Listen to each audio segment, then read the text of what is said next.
Apa kalian tahu orang yang paling banyak tersambar petir? Dia adalah Roy Clipen Sullivan. Benar gak sih gue nyebut namanya? Dia adalah seorang jagawana di Taman Nasional di Shenandoah, Virginia, Amerika Serikat, yang sering dijuluki manusia konduktor petir.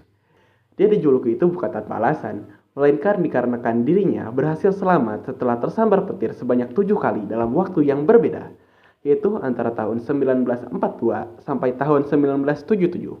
Walaupun begitu, tak ada satupun petir yang membuat dirinya sampai meninggal, melainkan dirinya meninggal karena hal lain.